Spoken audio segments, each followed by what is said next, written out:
Bismillahirrahmanirrahim. Assalamualaikum warahmatullahi wabarakatuh. Alhamdulillahilladzi ba'atha fil ummiyina rasulan minhum yatlu alaihim ayatihi wa yuzakkihim wa yu'allimuhumul kitaba wal hikmah wa in kanu min qablu lafi dhalalin mubin.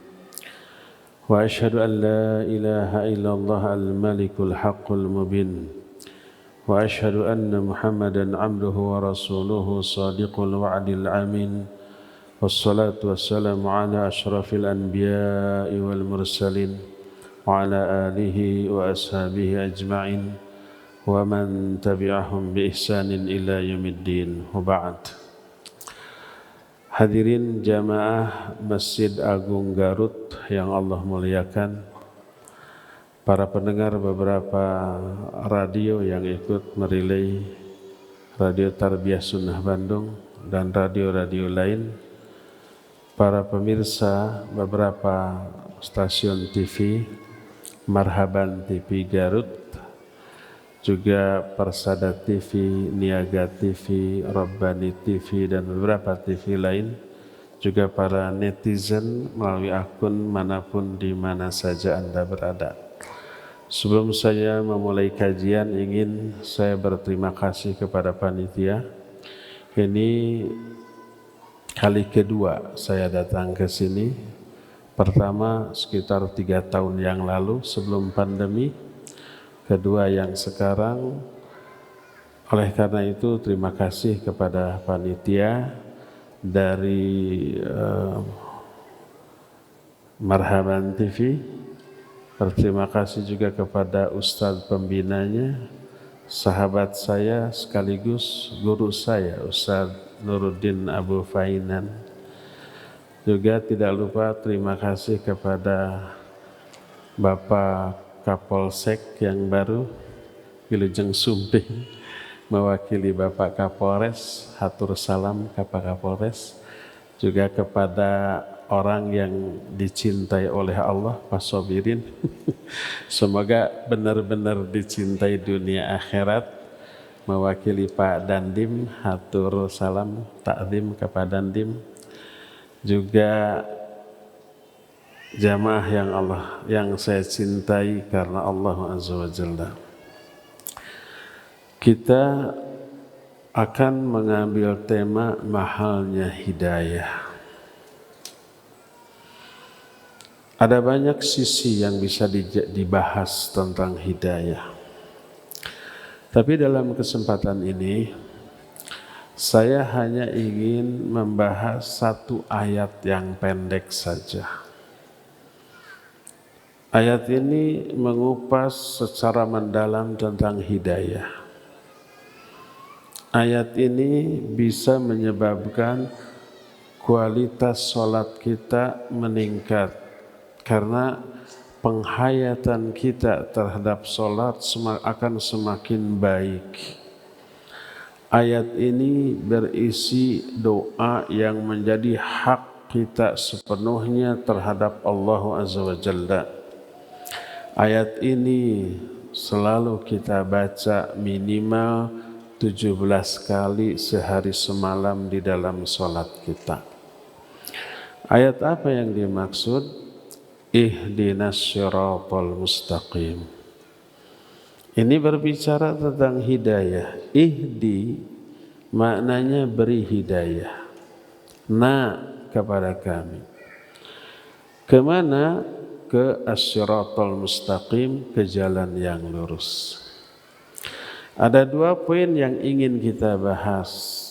Pertama, apa yang dimaksud hidayah. Yang kedua, apa yang dimaksud dengan syiratal mustaqim. 2 ini saja yang kita akan jelaskan. Semoga waktunya cukup. Kalau tidak cukup, secukupnya aja. Makna ihdinas syiratal mustaqim yang sering kita dengar, sering kita fahami adalah tunjukkan kepada kami jalan yang lurus. Apa yang dimaksud dengan tunjukkan? Dalam bahasa Arab, ihdi, beri hidayah kepada kami. Apa yang dimaksud hidayah? Ada dua jenis hidayah seperti yang diterangkan oleh para ulama. Hidayah yang pertama disebut hidayatul irsyad wad dilalah.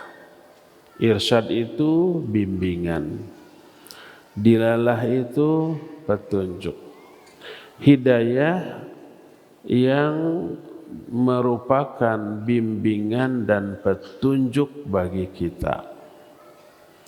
Dan ini bentuknya ilmu. Sehingga ihdina maknanya berikan kepada kami ilmu. Karena ilmu itu berisi bimbingan dan petunjuk. Ilmu tentang apa? Tentang Shiratal Mustaqim. Nanti kita terangkan apa yang dimaksud dengan Shiratal Mustaqim. Sehingga kalau kita berdoa di dalam sholat ihdinas Shiratal Mustaqim, berikan kepada kami ilmu tentang Shiratal Mustaqim. Karena ilmu ini petunjuk, ilmu ini membimbing kita ke arah yang sangat lurus, yang diridhoi oleh Allah, yang merupakan ajaran agama yang Allah turunkan kepada kita, yang wajib untuk kita pegang teguh dan kita aplikasikan dalam kehidupan. Ini yang pertama. Dan Al-Quran penuh berisi ilmu yang merupakan bimbingan dan petunjuk ini. Oleh karena itulah Al-Quran juga oleh Allah disebut dengan sebutan hidayah, hudan, sebagaimana firman Allah, dzalikal kitabu la raiba fihi hudan lil muttaqin. Kitab Al-Quran ini tak ada keraguan-raguan di dalamnya, merupakan hudan atau hidayah atau petunjuk bagi orang-orang yang bertakwa. Maknanya berupa ilmu, penjelasan, bimbingan, penerangan, pencerahan bagi orang-orang yang bertakwa. Dalam ayat lain Allah menyatakan, inna hadzal Qur'an yahdi lillati hiya aqwam. Sesungguhnya Quran ini yahdi, memberi hidayah, memberi petunjuk dalam bentuk ilmu, berupa penjelasan, berupa penerangan, berupa pencerahan, lillatihi aqwam, ke jalan yang paling lurus. Inilah hidayah jenis yang pertama, berupa ilmu, disebut hidayah irsyad wad dilalah. Hidayah jenis yang pertama ini wajib dicari, wajib dipelajari, wajib diikhtiarkan, wajib diperjuangkan kemana saja. Karena hidayah dalam bentuk ilmu inilah yang bisa menuntun kita ke jalan yang lurus. Makanya Nabi alaihi salatu wasallam bersabda, talabul ilmi fariyadatun ala kulli muslim. Mencari ilmu itu wajib bagi setiap muslim.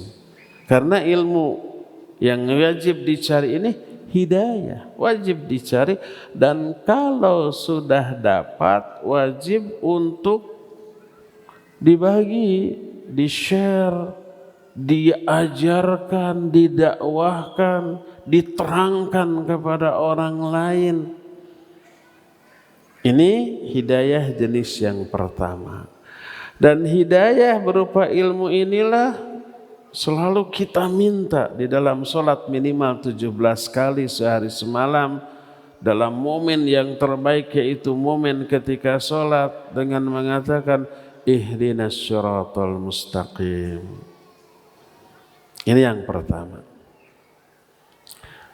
Kedua, Jenis hidayah kedua sering kita dengar, disebut hidayah taufik. Hidayah dan taufik bisa sinonim, bisa berbeda maknanya.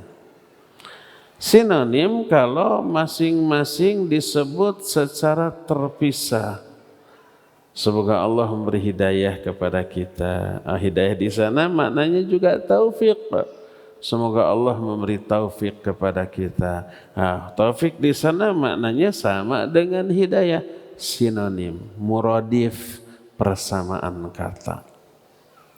Tapi kalau dua-duanya disebut, semoga Allah memberi hidayah dan taufik kepada kita, maka maknanya berbeda.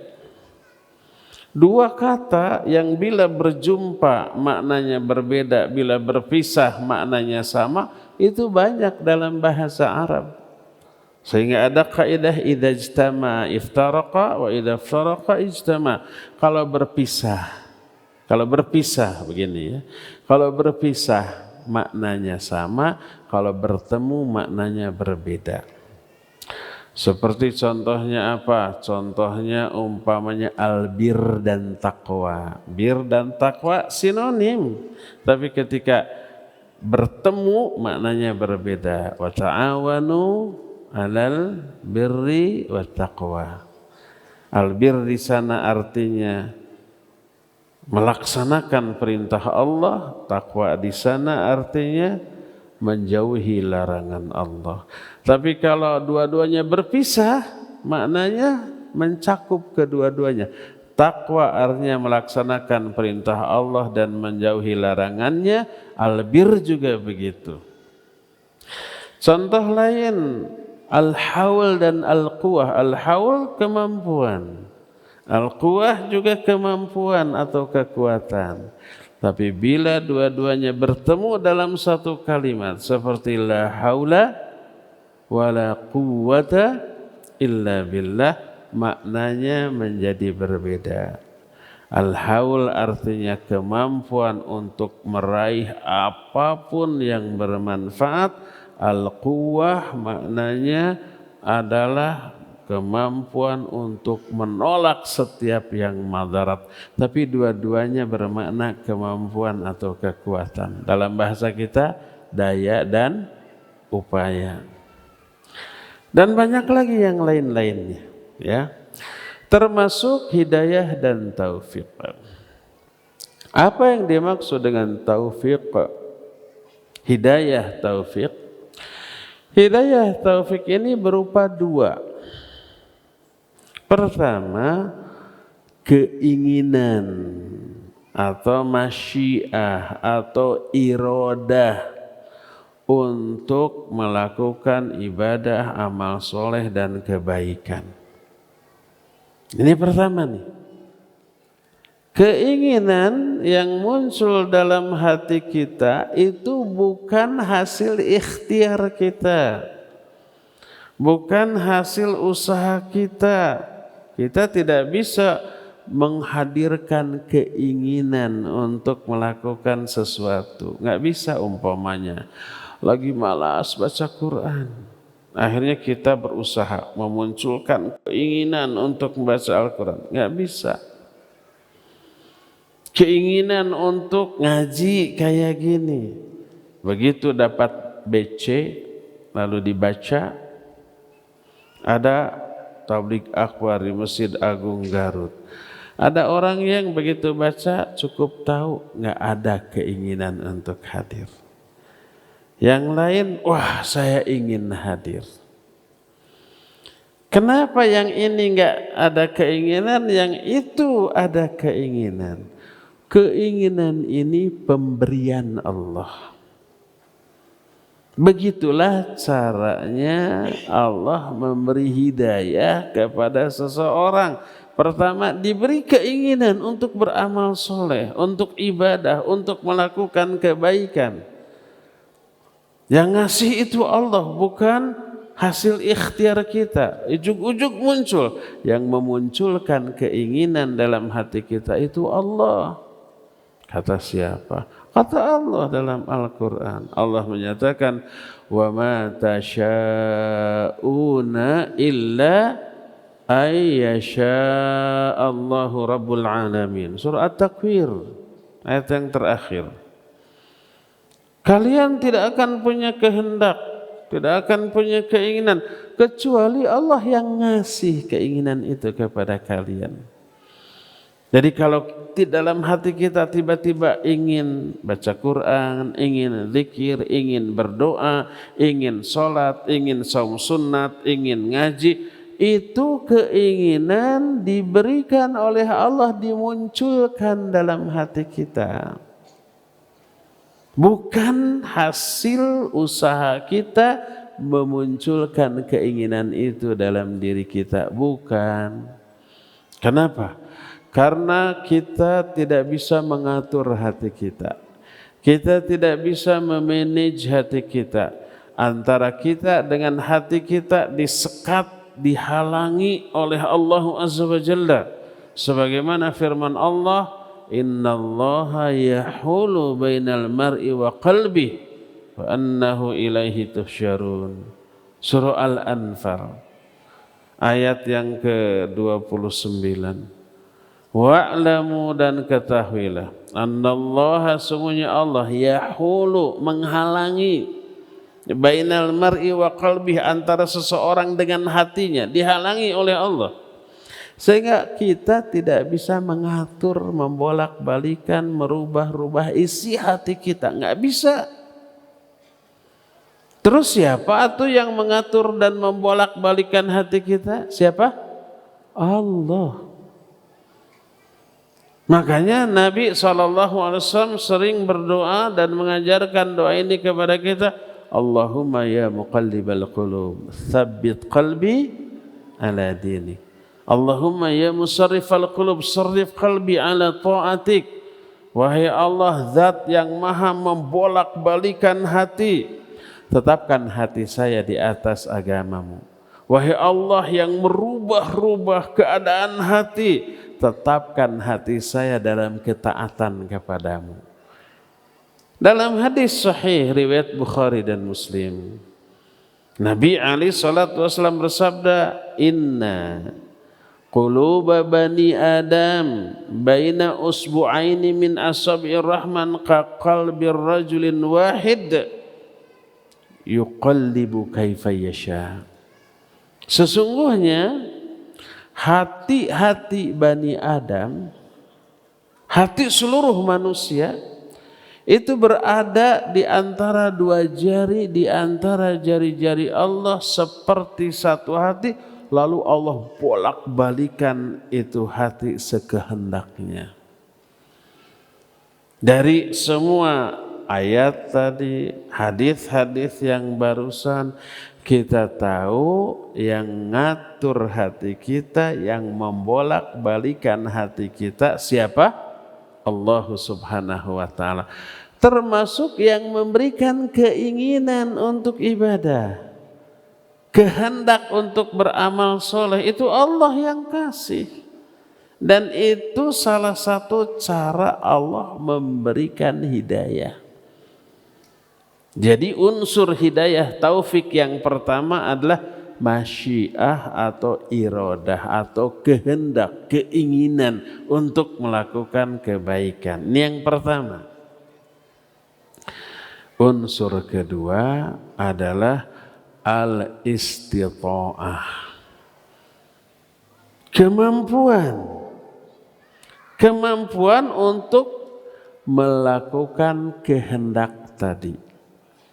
Setelah ada keinginan untuk berbuat baik, harus ada kemampuan kan, dari segala segi. Kemampuan dari segi kesehatan, tidak sedang sakit. Kemampuan dari segi waktu, tidak sedang sibuk. Kemampuan dari segi situasi kondisi, tidak hujan, tidak ada penghalang. Kemampuan juga dari segi finansial, kalau itu membutuhkan biaya. Pokoknya dari semua sisi. Umpama, ketika kita dapat BC di grup ada tablik akbar di sini. Muncul keinginan, saya mau hadir. Yang memunculkan keinginan itu siapa? Allah. Diberi salah satu unsur hidayah, diberikan keinginan. Tapi sayang, saya sedang tergeletak di rumah sakit, nggak diberi kemampuan. Atau yang lain, sayang, saya ada keperluan ke Bandung, orang Bandung ke sini, orang sini ke Bandung, nggak bisa hadir. Ingin mah ingin, diberi keinginan oleh Allah, tidak diberi kemampuan. Ada lagi yang sehat, tidak sibuk, tidak kemana-mana, sayang, nggak punya ongkos, nggak diberi kemampuan secara finansial, akhirnya nggak hadir ke sini.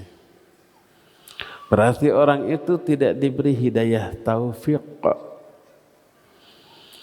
Oleh karena itulah maka setelah Allah memberikan keinginan kepada seorang hamba untuk beramal soleh, Allah berikan juga kemampuan untuk melakukan amal soleh ini. Berpadulah dua hal ini, antara keinginan dan kemampuan. Makanya namanya taufik itu menyatu. Taufik itu artinya melebur.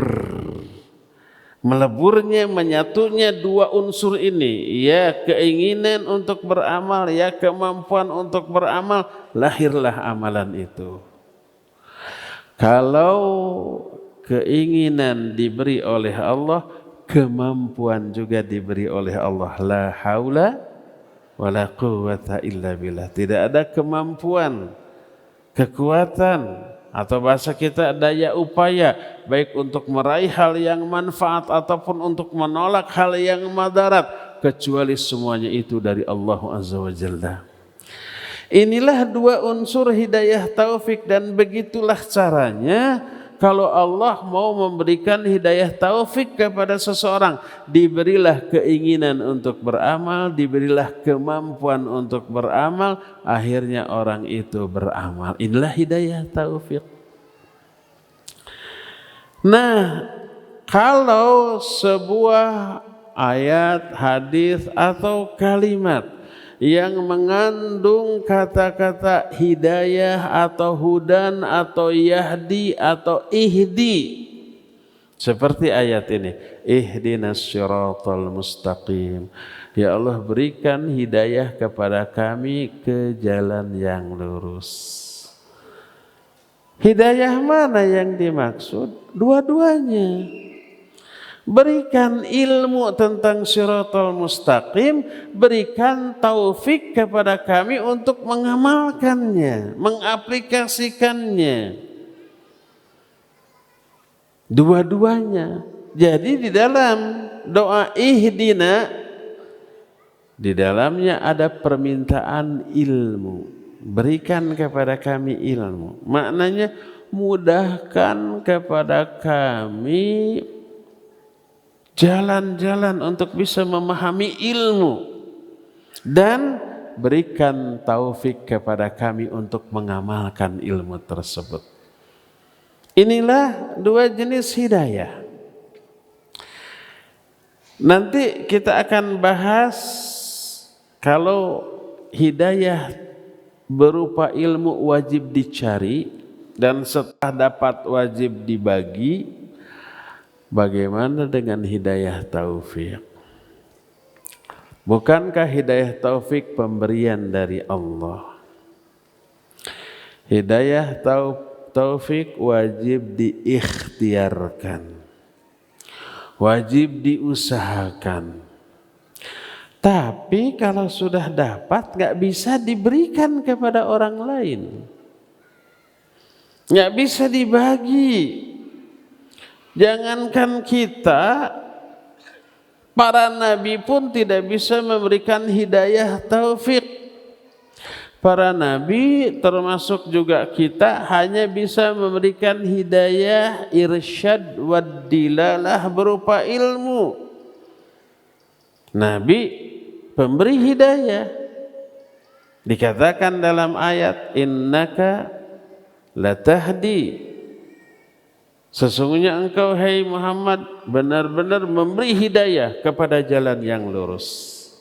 Memberi hidayah yang dimaksud di sini memberikan penjelasan berupa ilmu. Nih jalan yang lurus, Quran dan Sunnah. Tapi di ayat lain Allah menyatakan, innaka la tahdi man ahbabta walakinnallaha yahdi man yasha. Engkau, hai Muhammad, tidak bisa memberikan hidayah kepada orang yang engkau cintai, tapi Allah lah yang memberi hidayah kepada orang-orang yang Allah kehendaki. Maka tak heran bila ada nabi, orang terdekatnya kafir. Contohnya pertama Nabi Nuh dan Nabi Lut. Istri Nabi Nuh, istri Nabi Lut itu tidak diberi hidayah oleh Allah. Nabi pun tidak bisa memberikan. Jadilah mereka orang kafir. Bahkan menjadi ikon kekafiran, simbol kekafiran. Oleh Allah dikatakan dalam Al-Quran, Daraballahu mathalan lilladzina kafaru imra'ata Nuh wa imra'ata Lut kanata tahta abdaini min ibadina shalihain fakhanatahuma falam yughniya anhuma minallahi syai'an wa qila adkhulan nara ma'ad dakhilin. Allah memberikan perumpamaan tentang orang-orang kafir, yaitu istri Nabi Nuh dan istri Nabi Lut. Kedua-duanya di bawah tanggung jawab dua hamba kami yang soleh, tapi kedua-duanya khianat. Dan tidak ada manfaatnya bantuan siapapun kepada kedua orang ini. Lalu dikatakan, masuklah kamu berdua ke dalam neraka bersama para ahli neraka. Suaminya Nabi, istri-istrinya durhaka. Nabi nggak bisa beri hidayah kepada istrinya. Nabi Ibrahim alaihissalatu wassalam, ahli tauhid, bapaknya tauhid. Bapaknya sendiri tukang bikin patung yang disembah oleh manusia. Bapaknya oleh Nabi Ibrahim hanya bisa diberi hidayah ilmu, dijelaskan. Tapi enggak mempan, mental. Enggak bisa diberi hidayah karena hidayah itu urusan Allah. Wewenang Allah, berada di tangan Allah. Tidak menjadi hak dan wewenang makhluk sekalipun seorang nabi. Termasuk Nabi kita Muhammad sallallahu alaihi wasallam, orang-orang terdekatnya ada yang kafir. Abu Thalib, walaupun jasanya besar, dia mati dalam keadaan musyrik. Musuh besarnya Abu Jahal, Abu Lahab itu paman-pamannya juga, secara nasab orang dekat, tapi malah menjadi penentang dakwahnya. Nabi sendiri tidak bisa beri hidayah kepada orang-orang yang beliau cintai, karena hidayah berada di tangan Allah. Ini yang dimaksud adalah hidayah taufik. Jadi hidayah taufik nggak bisa kita bagi, kita share kepada orang lain. Tapi kita bisa mengikhtiarkan agar kita dapat hidayah, orang yang kita cintai juga dapat hidayah. Diikhtiarkan bisa. Hasilnya Allah yang menentukan. Bagaimana caranya agar kita bisa memperoleh hidayah? Hidayah taufik, ya. Pertama, cari dulu hidayah irsyad wad dilalah. Pelajari ilmu, pelajari Quran Sunnah, pelajari agama ini, hadiri majlis-majlis ilmu, maka itu salah satu cara untuk memperoleh hidayah. Kenapa? Walaupun hidayah ini ada di tangan Allah, tapi Allah sudah menerangkan kepada manusia siapa saja yang akan diberi hidayah, apa saja yang harus dilakukan oleh orang agar Allah memberikan hidayah kepadanya. Allah jelaskan dalam banyak ayat, dalam banyak hadis yang sahih. Di antaranya pelajari ilmu. Hadiri majlis-majlis ilmu, majlis-majlis pengajian. Seperti yang sedang kita lakukan ini, kita sedang mencari hidayah irsyad agar Allah memberikan hidayah taufik kepada kita. Dari mana kita tahu bahwa ilmu menjadi penyebab turunnya hidayah Allah? Dari ayat dan dari hadis. Allah yang menerangkan dalam Al-Quran, Nabi yang menjelaskan dalam banyak hadisnya. Di antaranya hadis sahih yang diriwayatkan oleh Imam Muslim dalam kitab Sahih Muslim dengan sanad yang sahih. Nabi SAW menyatakan, man salaka tariqan yaltamisu fihi ilman sahalallahu lahu bihi tariqan ilal jannah.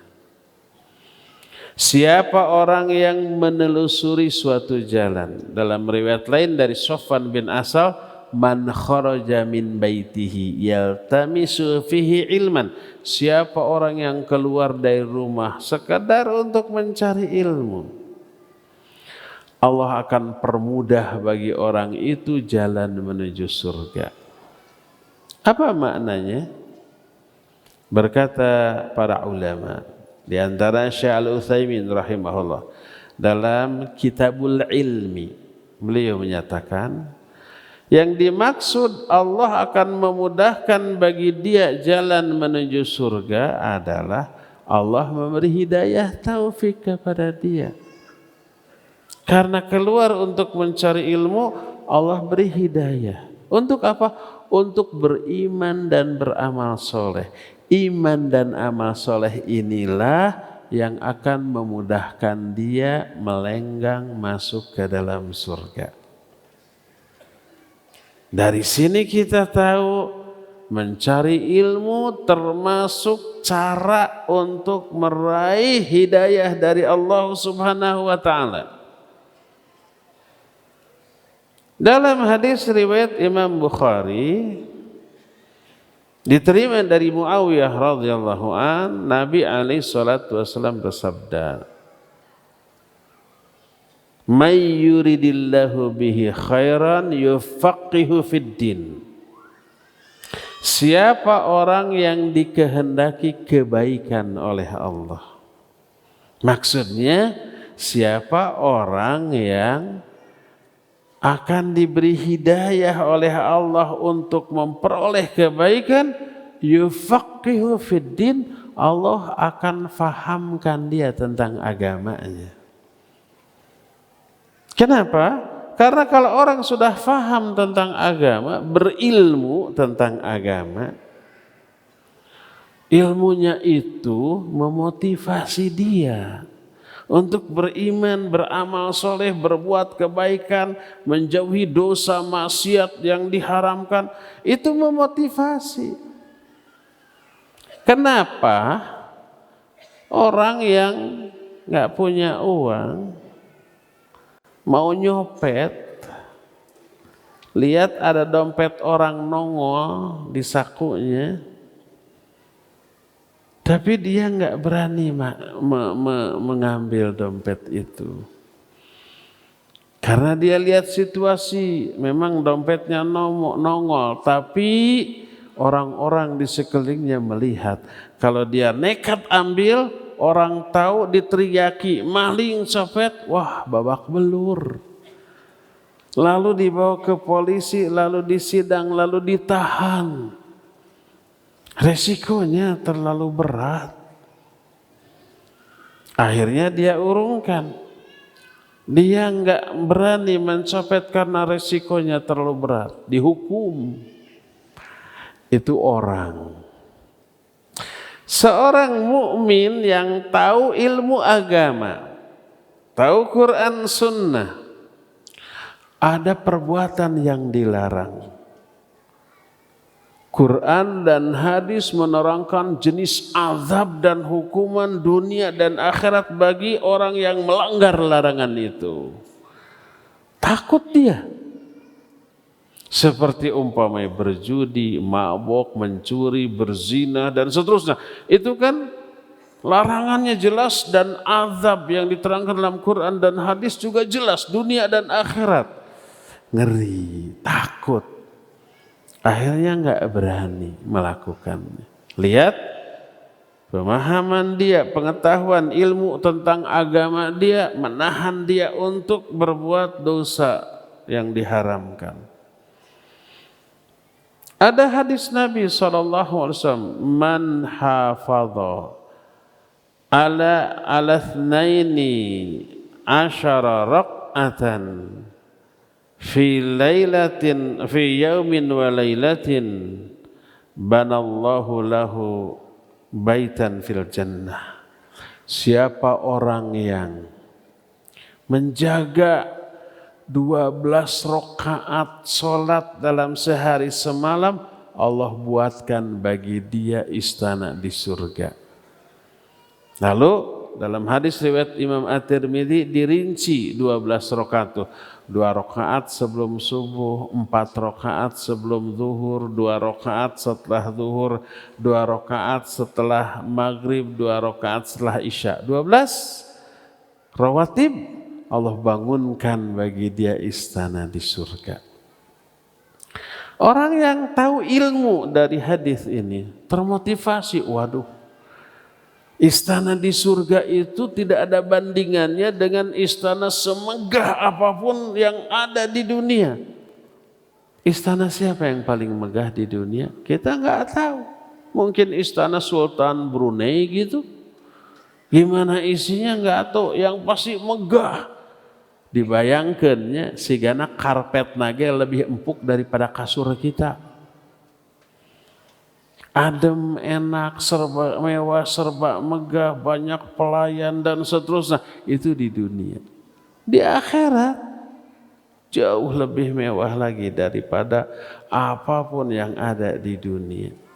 Kita termotivasi ingin punya istana di surga. Lalu kita terdorong untuk memelihara 12 rakaat salat rawatib. Begitu juga tahajud, begitu juga saum sunnah Senin Kamis, begitu juga baca Quran, zikir, berdoa, infak di jalan Allah.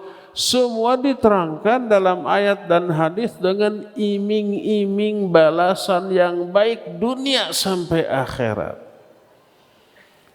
Maka orang yang tahu tentang hal itu termotivasi. Akhirnya beramal.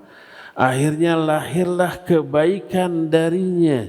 Bermula dari pemahaman dia tentang agamanya. Makanya tak heran kalau Nabi menyatakan siapa orang yang dikehendaki kebaikan oleh Allah, Allah akan membuat dia faham tentang agamanya. Setelah faham tentang agama, dia akan mengamalkan agama tersebut dan itulah dari sana lahir kebaikan-kebaikan yang sangat banyak. Dari sini kita mengetahui bahwa ilmu termasuk salah satu cara untuk memperoleh hidayah dari Allah Subhanahu wa taala. Makanya hadiri majelis-majelis ilmu. Cari ilmu dimanapun ilmu itu berada. Maka Allah akan menurunkan hidayah kepada kita untuk menjadi lebih baik dibanding sebelumnya, lebih rajin ibadahnya, lebih berkualitas amal solehnya dibanding sebelumnya. Terlebih kalau nggak salah di pertemuan pertama 3 tahun yang lalu di sini kita kan membahas keutamaan majelis ilmu ya. Ketika kita sedang berkumpul di masjid Allah mengkaji ayat Allah, para malaikat turun, rahmat turun, hidayah turun, sakinah turun, pujian Allah di hadapan para malaikat diucapkan oleh Allah di hadapan para malaikat, disebut nama orang yang sedang menghadiri majlis tersebut. Sebuah hadis sahih riwayat Imam Muslim, majtama'a qaumun fi baitin min buyutillah yatluna kitaballah wa yatadarasuna fima bainahum illa hafathumul malaikah wa ghasyiyatuhumur rahmah wa unzilat alaihimus sakinah wa dzakarahumullahu fi man indah. Kalau suatu kaum berkumpul di salah satu rumah Allah, di masjid ini rumah Allah, lalu mereka mempelajari Quran dan membahas isinya, ngaji, maka para malaikat akan turun menaungi mereka, mengerumuni mereka. Di sini banyak malaikat. Lalu Allah akan menurunkan sakinah, ketentraman jiwa kepada mereka.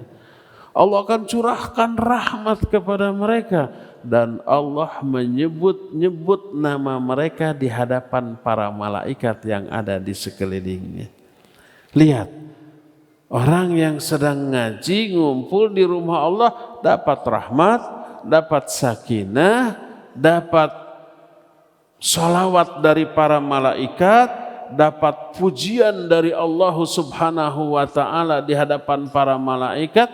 Gimana orang-orang itu nggak akan dapat hidayah? Gimana orang itu nggak akan lebih baik dibanding sebelumnya kalau ketika ngajinya dapat seluruh yang diterangkan tadi? Terlebih setelah beres ngaji, para malaikat yang menghadirinya itu naik ke atas langit, lapor kepada Allah. Oleh Allah ditanya, min aina ji'tum wa huwa a'lamu bihim. Dari mana kalian? Allah nanya bukan enggak tahu, Allah lebih tahu. Dijawab, ji'na min indi ibadika. Kami datang dari sisi hamba-hambamu ya Allah.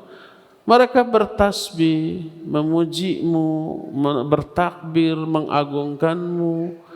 Terus mereka pun, kata para malaikat, meminta ampunanmu. Terus kata Allah, apa lagi yang mereka inginkan? Kata para malaikat, yarjuna jannataka, mereka mengharapkan surgamu. Hal ra'au jannati, apakah mereka sudah pernah melihat surgaku? Dijawab, belum. Gimana kalau sudah melihat? Pasti akan sungguh-sungguh lagi. Wa yastajirunaka, mereka pun minta perlindungan kepadamu. Ditanya, perlindungan dari apa? Dari nerakamu. Apa mereka sudah melihat nerakaku? Belum. Bagaimana kalau sudah melihat? Pasti lebih sungguh-sungguh. Kata Allah, saksikan olehmu, aku sudah ampuni dosa-dosa mereka. Aku akan berikan apa yang mereka inginkan, yaitu surga. Aku akan lindungi mereka dari apa-apa yang mereka meminta perlindungan kepadaku dari hal itu, yaitu dari neraka.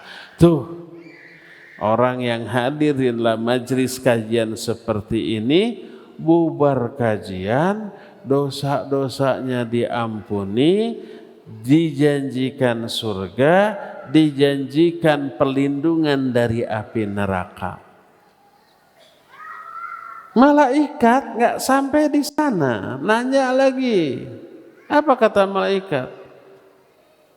Kata malaikat, Rabbi, anna fihim rajulun khatta'un kana yamurru wa yajlisu ma'ahum. Ya Allah, di kalangan orang yang hadir ada hamba-Mu durhaka, ahli maksiat, tukang melakukan dosa. Dia cuma lewat, lihat ada yang ngumpul di masjid, lalu ikut duduk bersama mereka. Tadinya nggak niat ikut ngaji, hanya lewat saja. Terus ikut duduk mendengarkan. Gimana yang gitu, dapat enggak? Apa kata Allah Azza wa Jalla? Kata Allah, qad ghafartulah, aku ampuni juga dosa orang itu. Humul qaumul ladzina la yashqa jalisuhum. Mereka orang-orang yang ngaji itu adalah suatu kaum yang siapa saja yang duduk bersama mereka, orang itu tidak akan binasa. Jadi yang tadinya nggak niat, mungkin ada suami di sini nganter istrinya mau ngaji, diantar. Bapak majunglah kemana gitunya, ngabaso mangga gitu, ngaburayot mangga gitu. Setelah datang, udah Bapak juga ikut aja, duduk mendengarkan, dapat ampunan dari Allah Azza wa Jalla. Jadi bagaimana mungkin ilmu tidak mengundang turunnya hidayah dari Allah? Karena setelah beres mengaji, dosa-dosanya diampuni, dapat rahmat, dapat sakinah, dipuji oleh Allah, dipuji oleh para malaikat, didoakan oleh para malaikat, sehingga pulang dari kajian dosanya lebih sedikit dibanding sebelumnya, pahalanya dilimpahkan dengan jumlah yang banyak, dapat rahmat, dapat ampunan, dapat ridho Allah, dapat kasih sayang Allah, dan dapat pujian dari Allah di hadapan para malaikat. Jadi pertama cara mencari hidayah, hadiri kajian-kajian, majlis-majlis ilmu. Tapi Ustaz, di Garut jarang ada majlis kajian. Ada kan? Di Garut banyak ustadz yang berilmu, minta mereka mengajar, kita adakan, pinjam masjid ini juga insya Allah bisa dipinjam. Lalu hadiri kajian itu, asal ustadznya yang benar, yang menyatukan umat, bukan yang memecah belah umat. Bukan yang ngompor-ngompori untuk berpikir, bersikap radikal, menjadi teroris. Bukan yang mengancam keutuhan NKRI. Kalau yang begitu mah lapor aja ke Pak Polres, Pak Kapolsek, minimal nggak akan diam Pak Kapolsek. Pengajian itu harus membuat adem, mengajak orang kepada kebaikan, kepada ibadah, kepada amal soleh. Bukan mengompori, bukan memanasi. Cari ustadz yang begitu ketika ngaji akan rujuk kepada kitab. Kalau saya sekarang nggak bawa kitab, nggak merujuk, cuma nggak dibawa kitabnya. Materi ini sudah sering di atas kepala, jadi punten berat bawa kitabnya. Tapi apa yang saya sampaikan merujuk kepada kitab tafsir Ibnu Katsir ketika menerangkan ihdinas syiratal mustaqim. Ini yang pertama. Cara kedua agar memperoleh hidayah. Jaga mulut, jaga lisan, hanya digunakan untuk mengatakan hal-hal yang baik. Hindarkan dari ucapan-ucapan yang buruk, yang nyelekit, yang bikin orang tersinggung. Jangan berdusta, jangan bergibah, jangan mencela, jangan menghina, jangan menyakiti siapapun dengan lisan kita. Gunakan untuk kebaikan.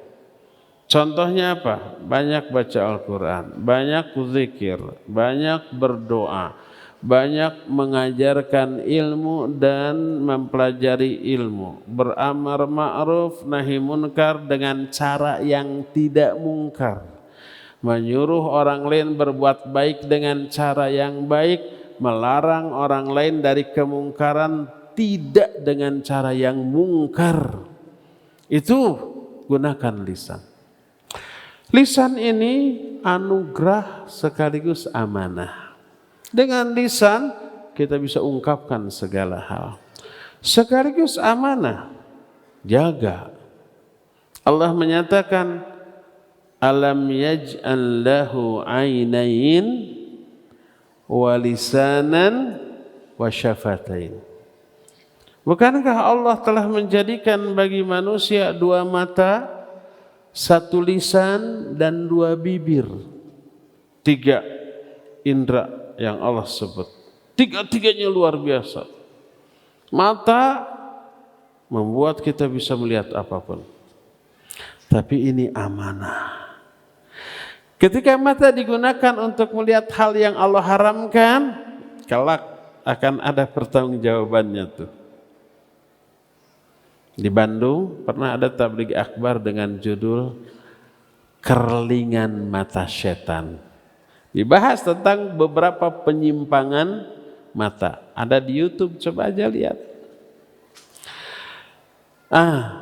Ini amanah harus dijaga. Sekaligus anugerah. Lisan dan 2 bibir juga ini anugerah sekaligus amanah.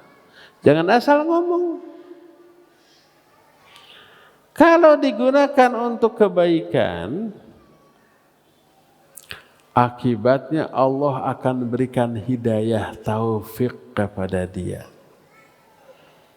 Siapa orang yang menggunakan lisannya untuk kebaikan? Baca Quran. Setelah baca Quran, Allah berikan taufik hidayah untuk berbuat amal soleh lainnya setelah itu. Berzikir, memberi nasihat yang baik dengan cara yang baik ke kawan, belajar ilmu, mengajarkan ilmu. Ini pasti ada ucapan lisan. Maka semua ucapan lisan mengakibatkan Allah akan memberikan hidayah dan taufik kepada orang itu. Dari mana kita tahu? Dari Quran. Sebuah ayat yang sering dibaca oleh khatib, oleh para ustadz di awal khutbah atau kajian-kajiannya. Dalam surah Al-Ahzab Allah menyatakan, ya ayyuhalladzina amanu taqullah wa qulu qawlan sadida yuslih lakum a'malakum wa yaghfir lakum dzunubakum. Hai orang-orang yang beriman, bertakwalah kalian kepada Allah. Wa qulu qawlan sadida, ucapkan olehmu ucapan yang baik. Berkata Imam Ibnu Katsir, ini juga dinukil oleh Syekh Muqbil bin Hadi Al-Wadi dalam sebuah kitab Wasiyatil Nisa. Dikutip ini. Kata Imam Ibnu Katsir, qaulan sadida ay qaulan mustaqiman la iwijaja la fihi wala inhirafa. Ucapan yang baik itu ucapan yang lurus, tidak ada penyimpangan, tidak ada dosa, tidak ada keburukan di dalamnya. Contohnya apa? Baca Quran, berzikir, amar ma'ruf nahi munkar, berdakwah, mengajarkan ilmu dan belajar ilmu. Itu ucapan yang baik. Apa akibatnya setelah waqulu qaulan sadida yuslih lakum a'malakum? Allah akan solehkan amal-amal kamu. Mungkin di sini ada para ustadz atau santri yang pernah belajar nahwu ya. Kenapa dibaca yuslih lakum a'malakum wa yaghfir lakum dzunubakum? Tidak yuslihu, padahal ini fi'il mudhari ya. Fi'il mudhari hukum asalnya rafa. Tapi kenapa jazam yuslih lakum a'malakum? Sebab jawab dari qulu qawlan sadida. Jawab dari syarat itu ada hubungan akibat. Sebab akibat, karena sebab mengatakan perkataan yang baik, akibatnya Allah akan solehkan amal-amal kamu. Yang dimaksud Allah mensolehkan amal-amal kamu, kata Imam Ibnu Katsir, ay yuwaffiqkum lil a'mali sholihah. Allah memberi hidayah taufik kepadamu untuk beramal soleh. Karena berkata yang baik, Allah berikan taufik hidayah untuk beramal soleh setelahnya. Makanya jangan heran kalau orang umpamanya sudah berdoa kepada Allah dengan ikhlas dan khusyuk. Berdoa termasuk amalan lisan. Setelah beres berdoa, tiba-tiba, ingin baca Quran, ambil mushaf. Itu hidayah yang Allah berikan. Kenapa Allah memberi hidayah untuk baca Quran? Karena kita sudah berdoa sebelumnya. Setelah beres baca Quran, beberapa lembar kita simpan, keluar dari masjid ada kenceleng, dirogohlah sakunya, diambillah dompetnya, masukkan semuanya ke kenceleng itu. Infak sedekah. Kenapa muncul keinginan untuk infak dan sedekah? Itu hidayah. Balasan Allah setelah kita baca Quran. Ingat, setiap amal soleh Allah balas kontan di dunia dan ada balasan yang ditunda di akhirat. Apa balasan yang kontan di dunia? Salah satunya, bukan satu-satunya, salah satunya. Banyak balasan kontan di dunia. Salah satunya Allah beri hidayah untuk melakukan amal soleh berikutnya. Berkata Imam Ibn Rajab Al-Hambali rahimah dalam kitab Lataiful Ma'arif bab wadhifatu syahri Syawal. Qala ba'dus salaf. Kata Imam Ibn Rajab, telah berkata beberapa orang ulama salaf di kalangan para sahabat.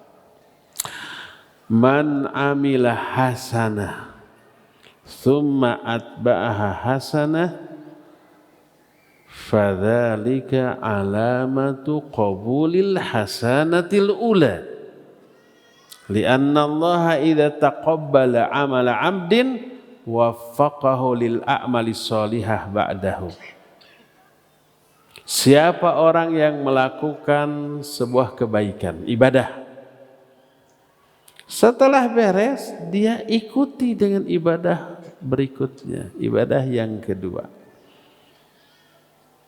maka ibadah kedua ini menjadi tanda ibadah pertama tadi itu diterima oleh Allah. Karena apabila Allah menerima amalan seorang hamba, tandanya Allah berikan hidayah kepada dia untuk melakukan amal soleh berikutnya. Makanya kalau umpamanya kita sudah sholat fardu berjamaah di masjid, kita ingin tahu sholat kita ini diterima atau tidak. Bisa. Gimana caranya? Apa yang kita lakukan ba'da sholat? Kalau seusai salat, salam kanan, salam kiri, kita masih terbawa oleh suasana sholat, lalu dilanjutkan dengan zikir, wirid, sesuai dengan sunnah Nabi SAW. Terus setelah itu kita berdoa. Beres berdoa masih terasa nih suasana sholat dan zikir. Ingin baca Quran. Ambil mushaf, baca Quran. Berlembar-lembar sampai 1 juz. Alhamdulillah. Setelah itu bangkit. Setelah itu ingin infak, ingin sedekah. Lalu infak dan sedekah. Dan seterusnya. Kalau itu yang terjadi seusai sholat, ketahuilah itu pertanda sholat kita tadi diterima. Karena beres sholat, Allah memberikan hidayah kepada kita untuk wirid, untuk zikir. Allah berikan hidayah kepada kita untuk berdoa. Setelah beres berdoa, Allah berikan hidayah kepada kita untuk baca Quran. Setelah beres baca Quran, Allah berikan hidayah kepada kita untuk infak dan sedekah. Terus, itu balasan dari Allah. Jazaul hasanah al-hasanatu ba'daha. Balasan atas sebuah perbuatan baik, yaitu perbuatan baik berikutnya setelah itu. Tapi kalau beres sholat, assalamualaikum, assalamualaikum, langsung ngodok saku. Ngeluarkan HP, bukan dompet, langsung stretching, searching di YouTube. Ada dangdut tuh. Atau begitu salam, langsung ngegosip dengan kawan. Si anu si fulan nyebelin begini-begini. Langsung setelah sholat berbuat dosa, ghibah, mencela. Ingat, dosa yang dilakukan seusai ibadah sebagai tanda ibadah tadi ditolak dan tidak diterima. Man amila hasanah thumma atba'aha bis-sayyi'ah fadzalika alamatur raddil hasanah wa adamu qabuliha. Siapa orang yang berbuat kebaikan lalu diikuti oleh dosa, diikuti oleh keburukan, maka keburukan itu menjadi tanda bahwa ibadah tadi ditolak dan tidak diterima oleh Allah Subhanahu wa taala. Kenapa? Karena apabila Allah menolak, tidak menerima amal baik seorang hamba, Allah akan cabut hidayah dari orang itu sehingga orang itu tidak melanjutkan dengan ibadah lain, malah diikuti oleh dosa dan keburukan. Jadi salah satu balasan kontan dari Allah atas ibadah dan kebaikan yang dilakukan oleh seseorang adalah diberikan hidayah untuk melakukan amal soleh berikutnya. Oleh karena itulah maka ucapkan ucapan yang baik. Maka Allah akan mensolehkan amal-amalmu karena amal soleh tersebut dilakukan karena hidayah dari Allah, dan hidayah itu sebagai balasan atas ucapan baik yang kita lakukan, yang kita katakan. Perbanyak baca Al-Quran, zikir, berdoa kepada Allah, amar ma'ruf nahi munkar, belajar ilmu, mengajarkan ilmu, menasihati, mengingatkan kawan-kawan yang lalai dengan cara yang baik. Itu semua pengundang hidayah. Inilah yang kedua. Yang ketiga, kayaknya Shiratal Mustaqimnya belum bisa kebahas tuh. Sebab ini juga belum selesai ke tahun depan. Cara ketiga untuk memperoleh hidayah adalah bersikap jujur dalam segala hal. Bersikap, berucap, berniat, berperilaku yang jujur. Jujur bukan hanya ucapan loh.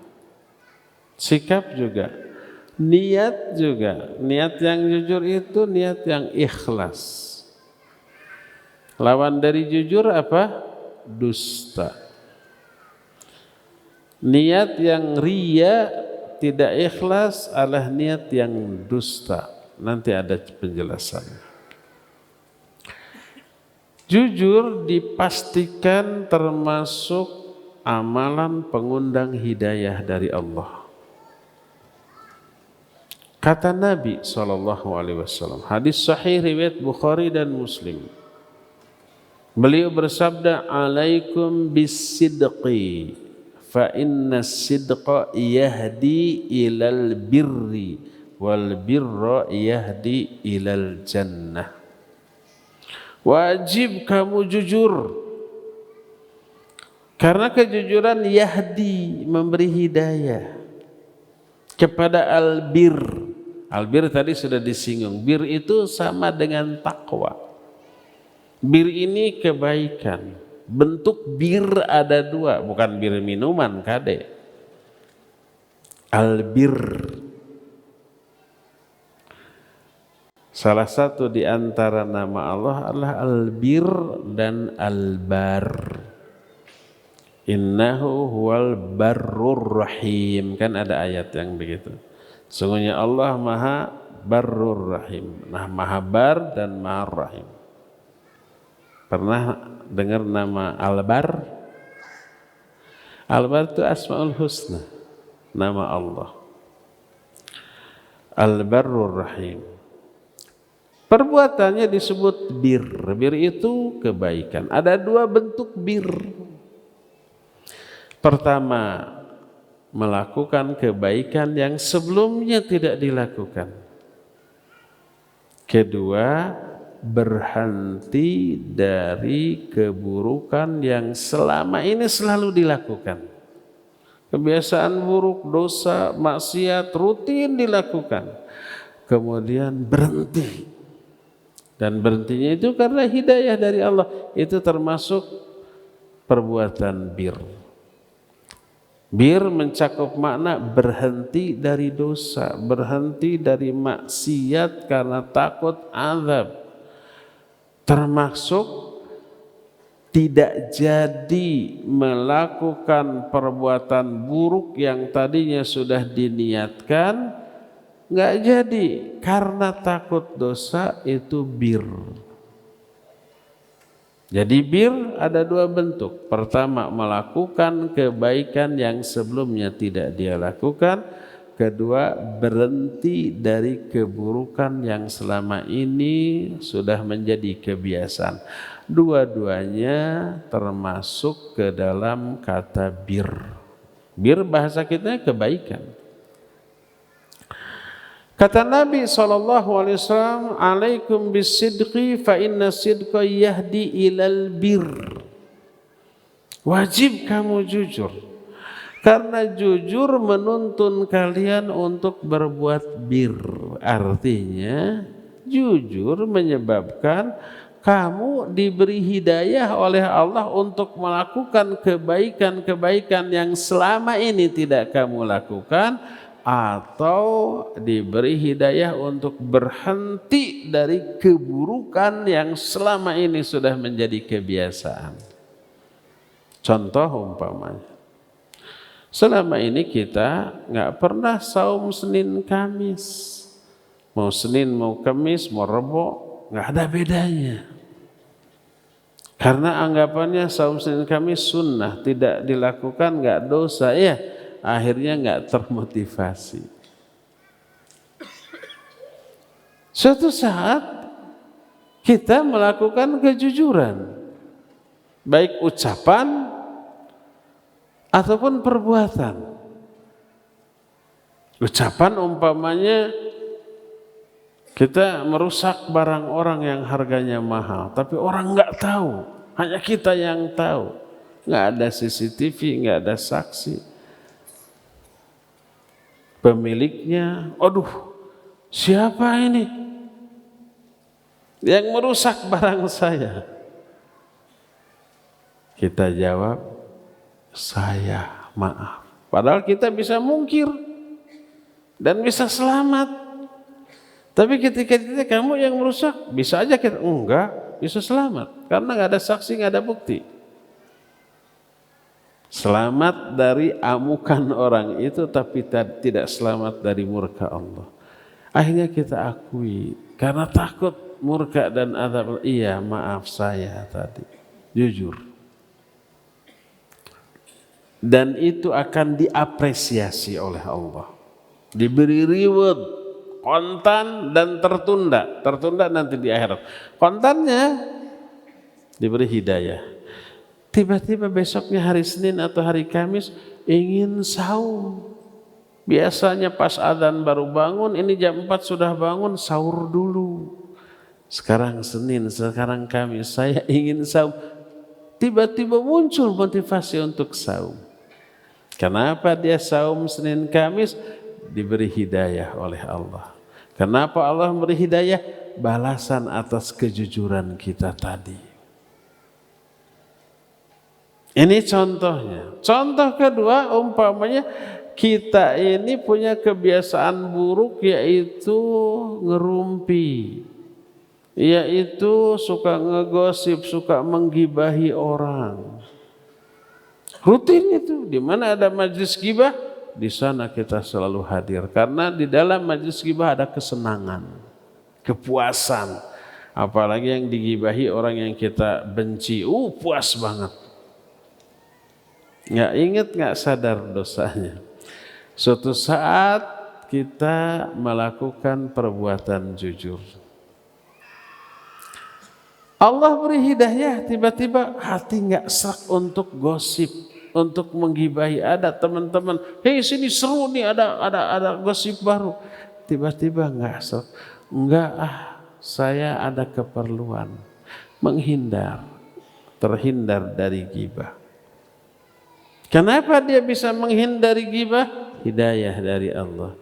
Kenapa Allah memberi hidayah? Karena jujur saya tadi.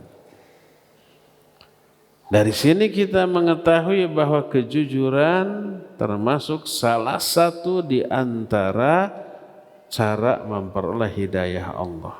Intinya bukan hanya kejujuran, bukan hanya ucapan baik, seluruh ibadah, amal soleh, perbuatan baik itu mengundang turunnya hidayah dari Allah. Apapun itu, kita tersenyum ke orang, itu perbuatan baik, Allah akan kasih hidayah untuk beramal soleh berikutnya setelah itu.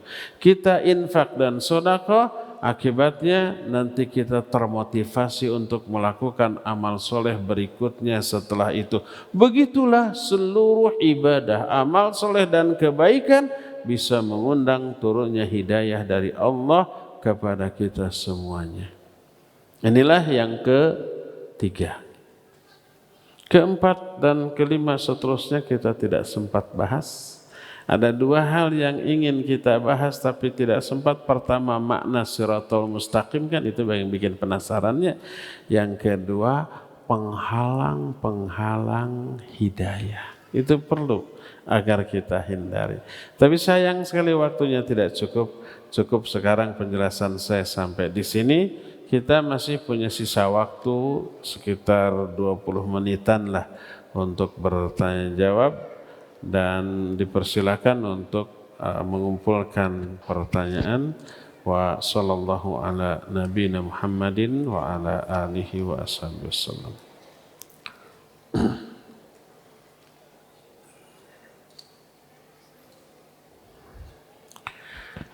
Pertanyaan yang pertanya.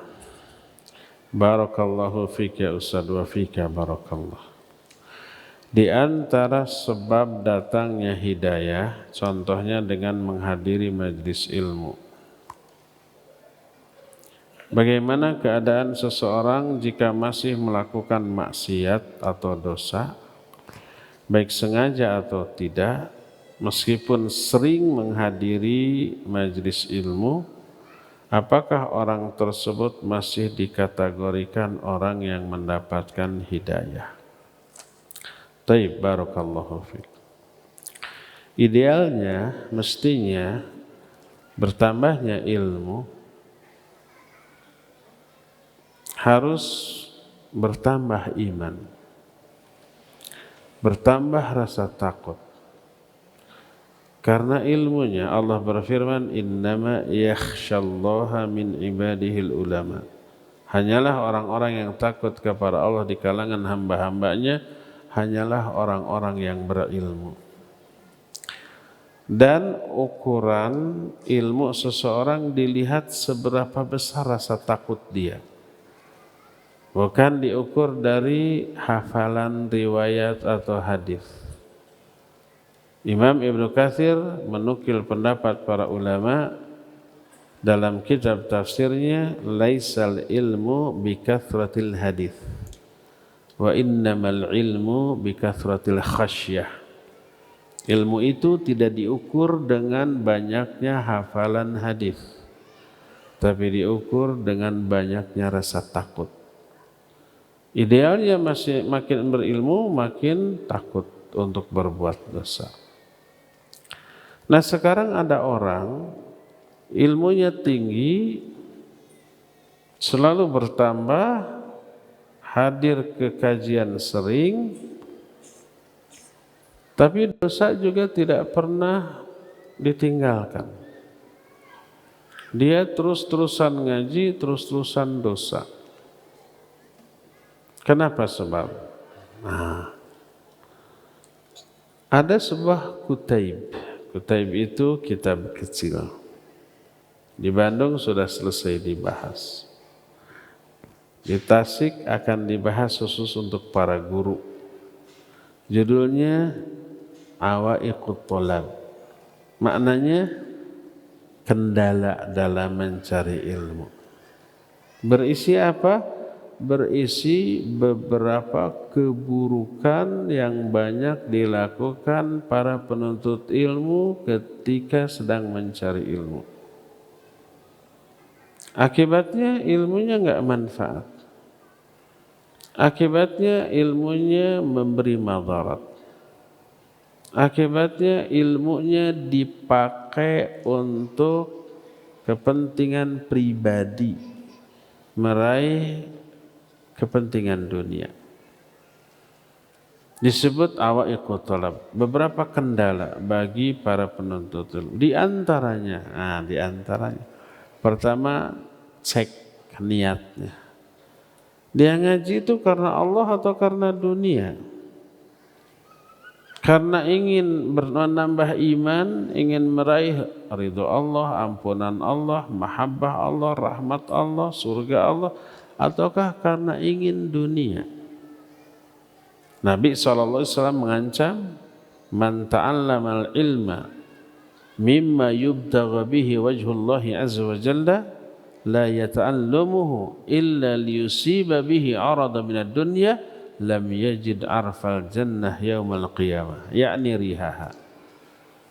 Kata Nabi SAW, siapa orang yang mencari satu ilmu, yang ilmu itu harus dipelajari sekedar untuk mencari keridhaan Allah, tapi dia tidak mempelajari ilmu itu kecuali untuk meraih keuntungan dunia, orang ini tidak akan bisa mencium baunya surga di hari kiamat.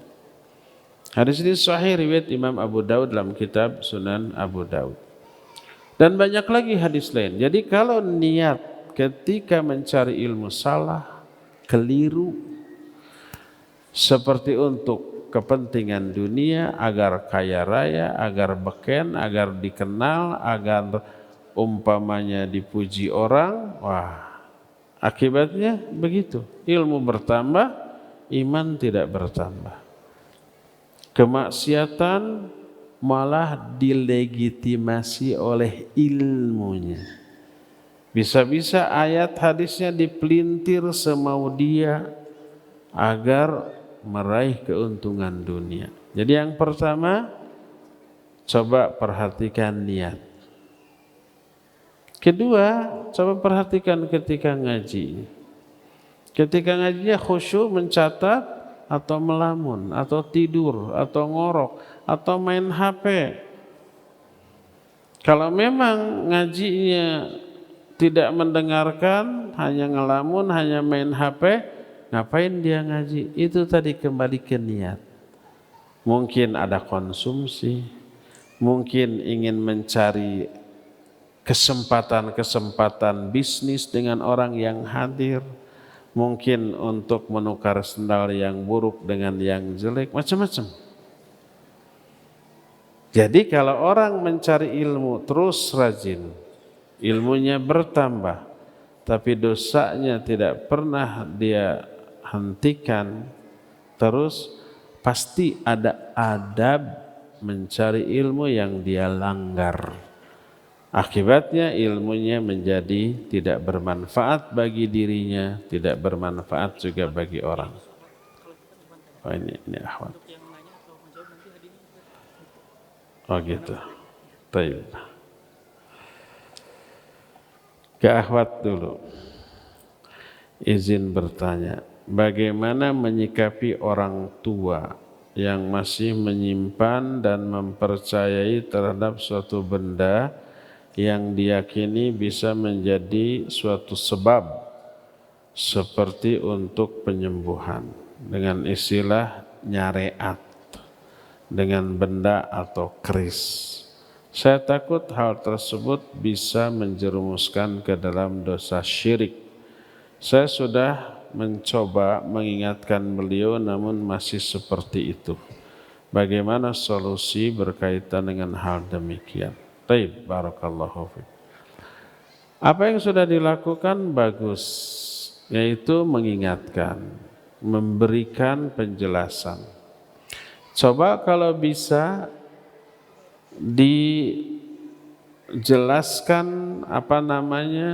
dipatahkan argumentasi dia. Kalau ini nyariatan, bahasa Sunda namanya, kita bilang nyariatan itu harus yang memang ada hubungan sebab akibat. Seperti kalau sakit ya ke dokter, atau ke herbalis, atau yang punya lisensi untuk mengobati. Itu nyariatan, syariatnya seperti itu. Dan Nabi menyuruh tadawau fa inna likulli da'in dawa. Berobatlah kalian karena setiap penyakit ada obatnya. Obatnya itu yang harus ada hubungan sebab akibat dengan penyakit. Seperti obat-obat dari dokter. Kenapa berupa pil, kenapa berupa kapsul atau cairan yang diminum atau yang dioleskan, bisa dijelaskan secara ilmiah. Ada hubungan sebab akibat antara obat itu dengan penyakitnya. Bisa dengan terapi alternatif yang tidak melanggar, pijat refleksi umpamanya. Ada hubungan sebab akibat? Ada. Ada penjelasan ilmiah yang masuk akal? Ada. Nah, sekarang kalau mengobati dengan cara yang tidak ada hubungan sebab akibat, seperti memindahkan penyakit, disedot, dipindahkan ke kambing. Kasihan kambingnya. Dipindahkan ke buah. Begitu buahnya dibuka, ada paku. Itu trik sulap. Itu penipuan. Tidak ada hubungan antara si penyakit yang bisa disedot, dipindahkan, nggak ada penjelasan ilmiah, nggak masuk akal. Maka tidak boleh, itu bukan syariat. Syariat itu harus ada hubungan sebab akibat antara penyakit dengan obat. Patahkan aja argumentasinya, ya. Berikan penjelasan terus. Kalau dia menyatakan nyariatan, bilang nyariatan itu harus ada yang hubungan sebab akibat. Tuh ke dokter, tuh ke terapis, tuh ke penyembuhan alternatif yang tidak melanggar, ada lisensi, ada izin dari Departemen Kesehatan, gitu, baru boleh. Kalau tidak ada hubungan sebab akibat, bukan nyariatan itu, patahkan saja argumentasinya, tetap berikan penjelasan dengan sebaik-baik cara, karena ini ibu kita, orang tua kita, ya. Tidak boleh dengan cara yang kasar, yang menyinggung, yang menyakiti. Selain itu doakan agar orang tua kita memperoleh hidayah.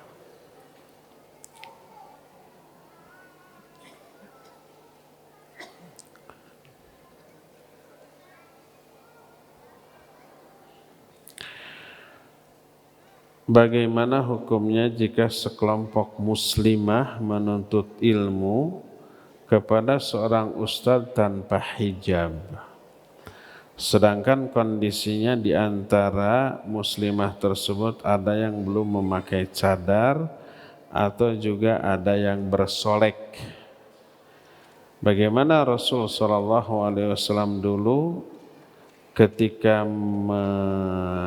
mengajari para sahabiat, apakah dibalik hijab atau tidak? Syukran. Pertama, apakah Nabi SAW pernah mengadakan kajian khusus akhwat dulu? Iya.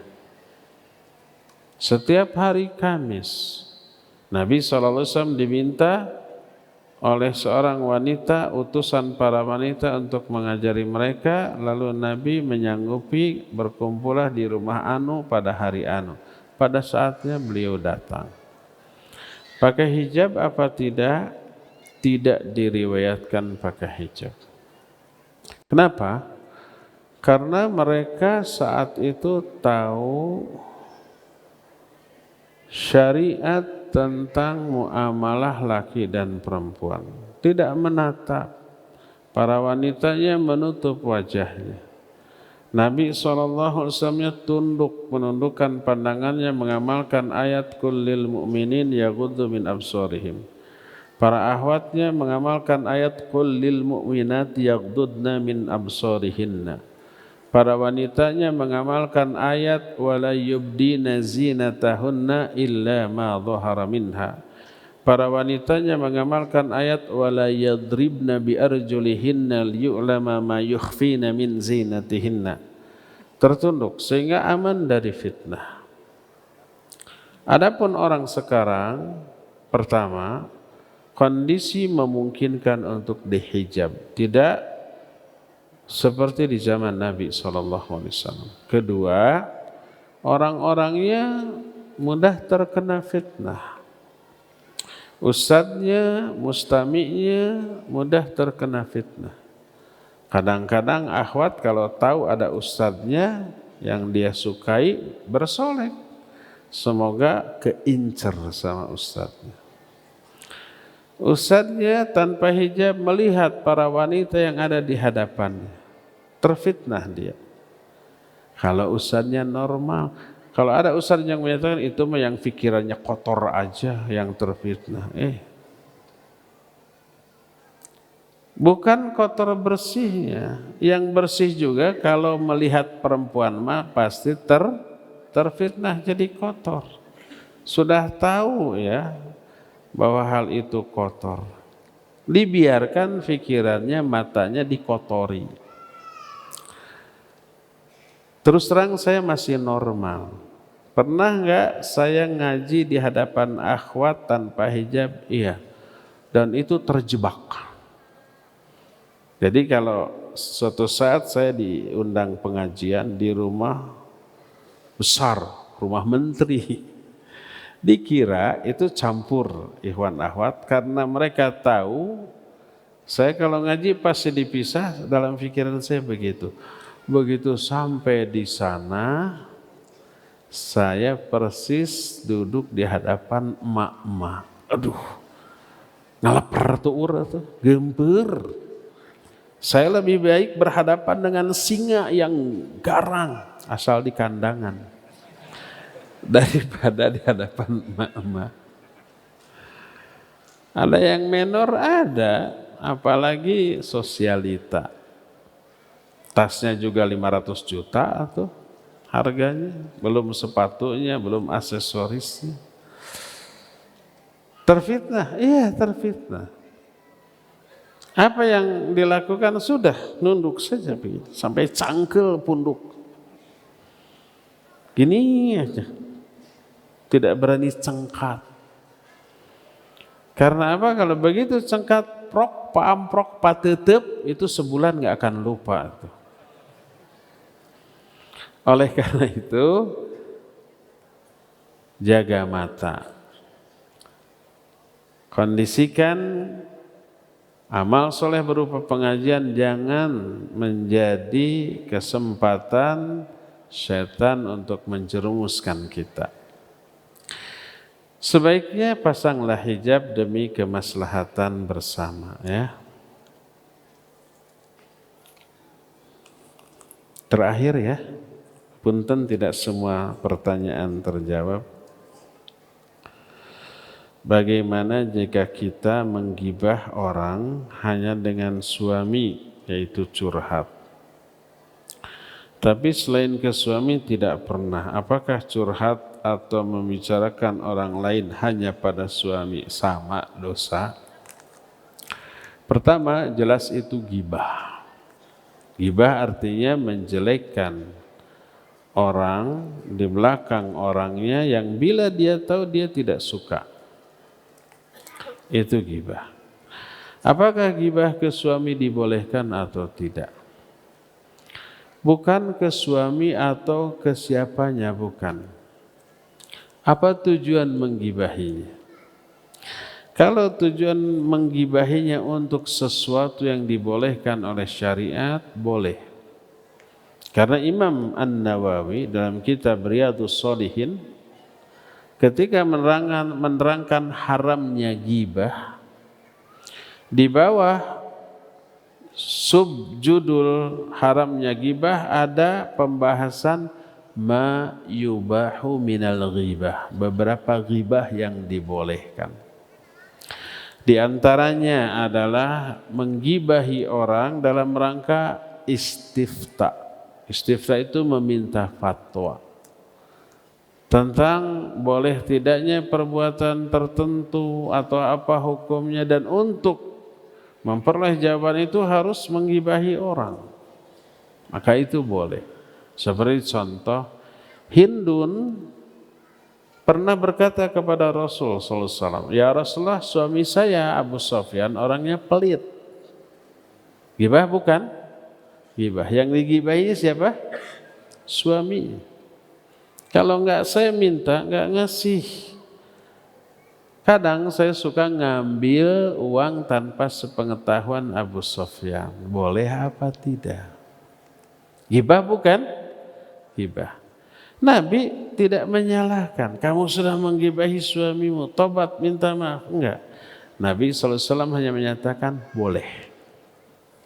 Boleh kamu mengambil sebatas keperluanmu dari harta suamimu.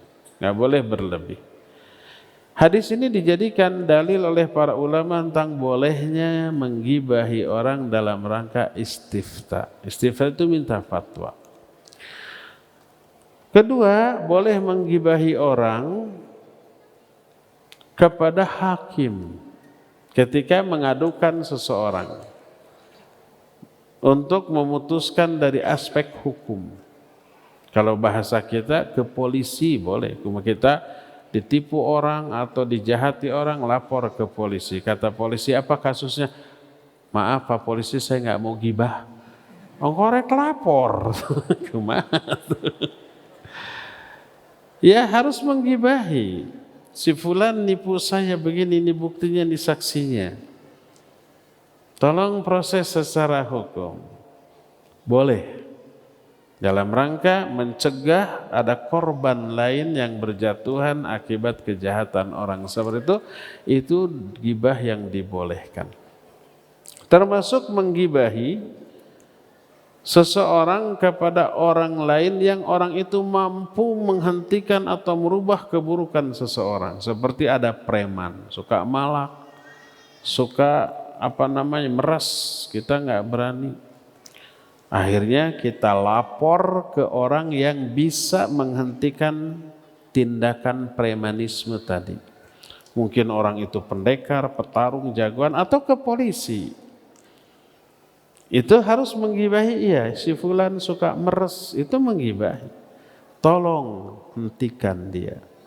Boleh. Termasuk menggibahi untuk menggibahi orang agar orang banyak tidak menjadi korban kejahatannya. Seperti contoh ada copet, kita tahu dia copet, orang-orang nggak tahu. Si Ikhwan copet ini hadir ke pengajian, tahu niatnya bukan ngaji tapi nyari korban. Dari kejauhan sudah kelihatan, lalu kita gibahi dia.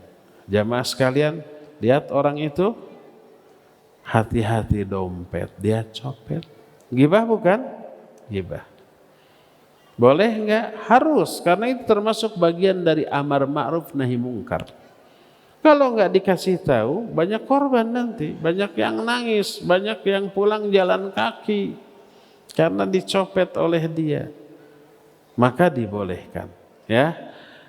Jadi untuk kemaslahatan umum ini juga terutama untuk kemaslahatan agama, gibah ini dilakukan oleh para ulama, terutama para ulama ahli hadis, untuk menjaga kemurnian hadis.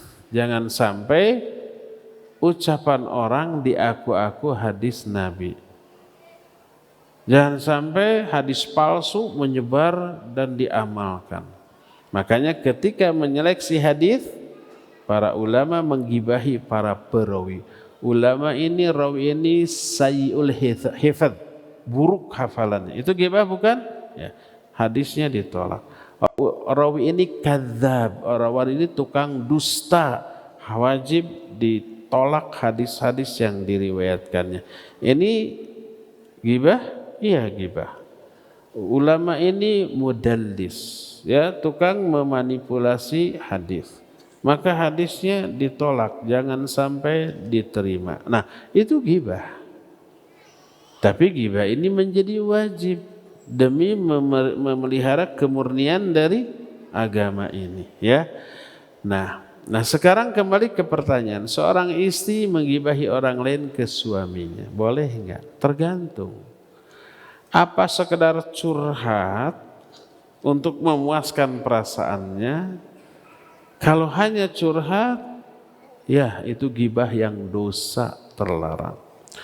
Tapi kalau curhat ke suami dalam rangka mencari solusi, ini orang setiap hari ketemu, setiap hari ngobrol, tapi nyebelin gini. Kebetulan suaminya ustadz umpamanya, minta solusi syar'i bagaimana menghadapinya. Dan untuk memberikan jawaban yang pas, suaminya harus tahu keburukan orang tersebut, lalu diceritakan. Itu sama dengan ghibah dalam rangka untuk menerima solusi, mencari solusi atau mencari fatwa, ya.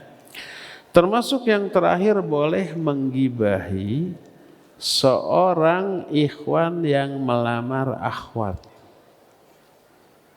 Akhwat ini ingin tahu ikhwan ini percaya atau tidak. Terus akhwat itu nanya ke kita, ya akhi, tahu nggak si fulan? Tahu, dia melamar saya. Bagaimana akhlak dia? Kita tidak boleh menutup-nutupi keburukannya. Kalau ada keburukan, buka. Oh, ikhwan ini nggak recommended untuk jadi suami. Tapi murni, ya. Bukan dalam rangka menggagalkan karena kita juga ngeceng dia, bukan.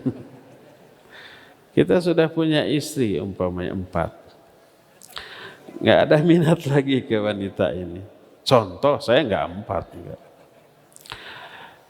Nah, lalu dibuka, orang ini kalau sholatnya selalu masbuk, telat tanpa udzur, boleh. Sebagaimana seorang wanita datang, ya Rasulullah, saya dikhitbah oleh 2 orang, oleh Abu Jaham dan oleh siapa? Muawiyah, ya.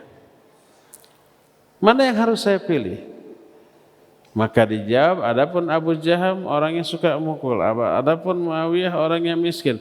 Tolak dua-duanya, nikahlah kamu kepada si fulan. Nabi ghibah kepada 2 orang yang melamar wanita ini agar ditolak. Demi kemaslahatan wanita ini boleh menggibahi, ya. Jangan ditutupi, sebenarnya dia ini pembohong, malas. Kita tutupi, oh dia ini jujur, rajin, ahli ibadah, recommended pokoknya. Setelah nikah, protes, bohong kamu. Jadi korban, ya, boleh menggibahinya. Cukup, ya, sampai di sini. Mohon maaf materi tidak tuntas dan tidak semua pertanyaan terjawab, tapi waktu yang tersedia sudah tidak memungkinkan untuk dilanjutkan. Ini ada beberapa hadiah buku, silakan saya diatur oleh panitia. Kita akhiri kajian ini, semoga di masa yang akan datang kita bisa berjumpa kembali, baik melanjutkan materi ini ataupun membahas materi lain. Setelah ini saya langsung pamit mau lanjut perjalanan ke Tasikmalaya. Subhanakallahumma bihamdik asyhadu an la ilaha illa anta astaghfiruka wa atubu ilaik walhamdulillahirabbil alamin. Wassalamualaikum warahmatullahi wabarakatuh.